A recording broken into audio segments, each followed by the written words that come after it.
As you all know, June is Men's Mental Health Awareness Month.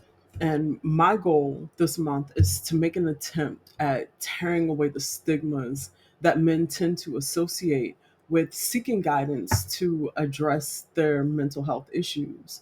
One of the greatest problems, in my personal opinion, is men not feeling comfortable enough with one another to even admit that they need help, shoulder, an ear, just someone that they trust enough to just be there when they really need someone by their side. But before we get into the conversation, I want you all to watch this short clip and then we will come back and talk about why it's a good thing when men create safe spaces for other Side or men. what got you into rehab? When was that calling and said this is the time?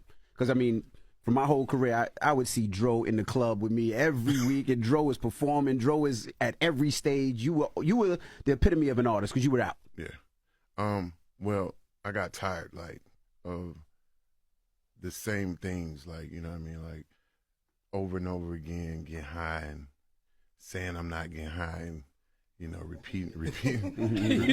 Man, laughing, man. Can't do it. Laughing like hell at this man's struggle. This man talking about it real, overcoming the real struggle. This man back in there. I will ask you, because your crew just do nothing but laugh. Like, even this now, T.I.'s like, welcome to Sober Dro. Like, nobody takes it serious. But you know what, though? What you say? A bad pill got him. He let it all go after that bad It was one bad pill got him. Actually, three. He's telling the truth. Nah, but it was more than that. It was actually I overdosed. You feel what I'm saying? And I used this platform with the thank God to. Man, what's wrong with you, man? That money. What's wrong with you? He laughing in the background. Man, That's your brother, right? That's your brother. crazy, man. He's a mechanic. K-Dub. He's a mechanic. The mechanics always laugh at stuff. K-Dub is a dastardly individual, man. So go ahead. So you almost overdosed. Yo, I did. No. You know what I mean? And all of these things happened. The overdose. My daughter was on drugs, and career wise, I wasn't where I wanted to be. What is this? What's up with your man? Hey, you finna get slapped, man. I mean, we cool, but I slap the shit out you by laughing. Oh man. I'm just telling you, we Hey, you cool. ain't gonna slap me now. Now, what you want to do? Hey, you ain't gonna slap me now. What you want to do? You gonna hurt yourself? Yeah. Don't let him take you out of your right. Sober Dro. Come on, man. Yeah, I'm here for Bankhead though. Like, Hey, listen. Hey, listen. Hey, both of y'all. All y'all. Everybody came in this motherfucker with me. Hey, look. Everybody came in this motherfucker with me. Hey, look. Everybody came in this motherfucker with me. Hey, look. Remember who you came in. Remember what we doing here, man. Come on, man. Let's get this shit together, bro. All right? all right. I'm sorry, guys. And first of all, Joe, congratulations on being 2 years. The raw and unfiltered moment captured in this video featuring, I believe his name is Young Dro, his emotional outburst, and T.I.'s subsequent intervention offers a potent, albeit unplanned commentary on men's mental health and the critical need for safe spaces among men. While the specific context of this altercation isn't necessarily clear, like we saw the laughing and shaming and how it escalated, but it was never made clear as to why the laughter started in the first place, which is why I say that the context of the altercation isn't fully clear.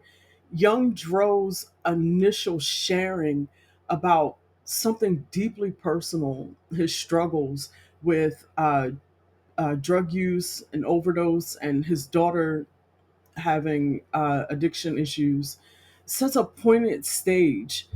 This vulnerability, however, is quickly overshadowed by aggression, highlighting a common yet very problematic way that men often express distress when lacking healthier coping mechanisms or supportive environments.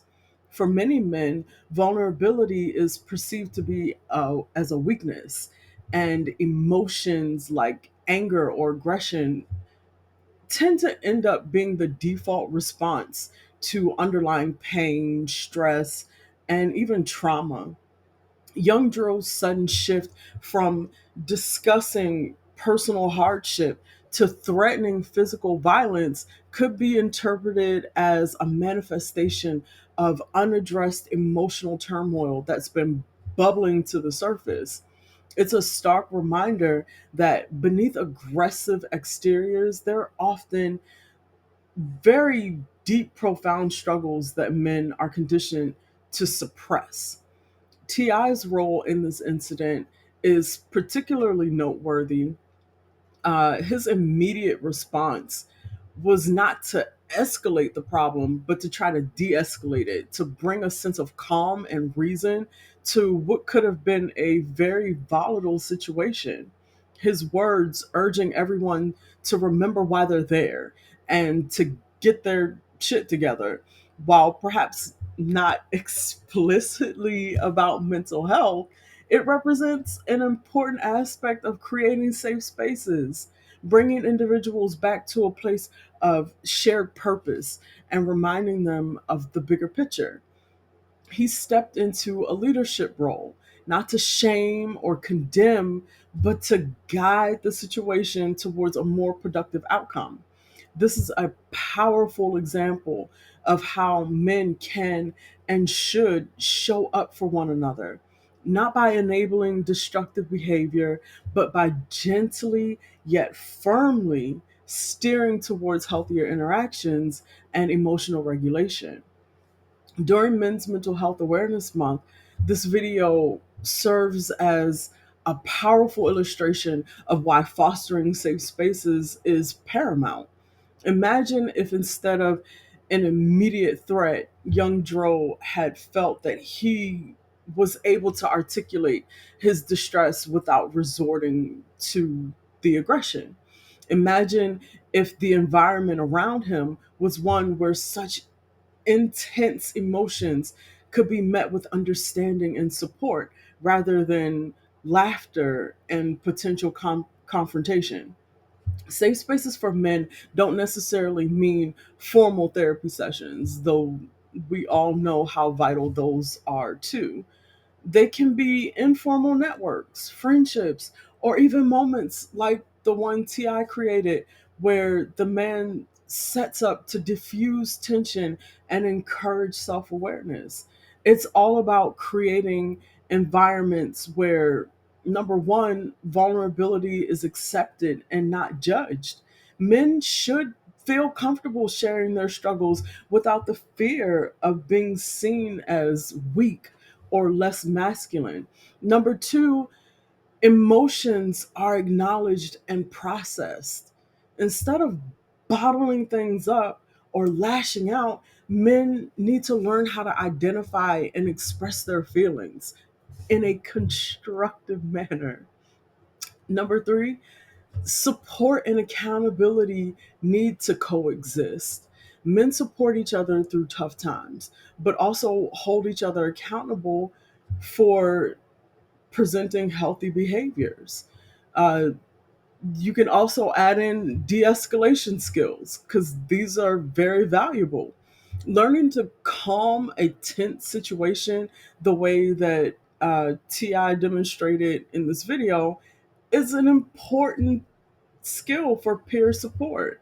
The ultimate apology from Young Dro suggests a moment of reflection and regret, or perhaps it was brought on by the intervention.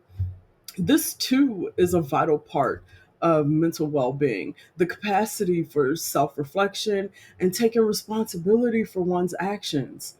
This video, in its raw authenticity, underlines the ongoing work that's required to destigmatize men's mental health and to cultivate cultures where men empower each other to navigate their emotional landscapes with strength, vulnerability, and a mutual respect between all of the parties That's involved. Exactly why spaces need to exist where men can go just to be, not to perform, not to posture, not to fight against unrealistic expectations, but to exist in full honesty.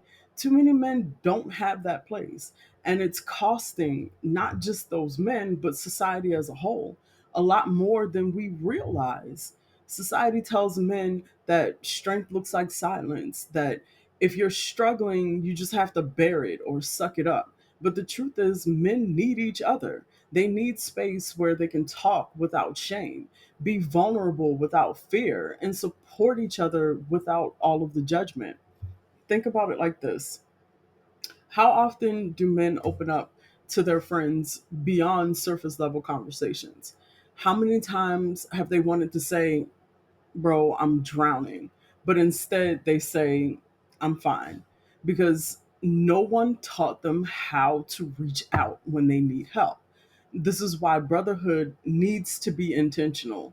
It's why men have to create environments where their friends, their sons, fathers, uncles, whoever, every man in their circle knows that showing emotion other than anger is not a weakness. It's a requirement for your survival.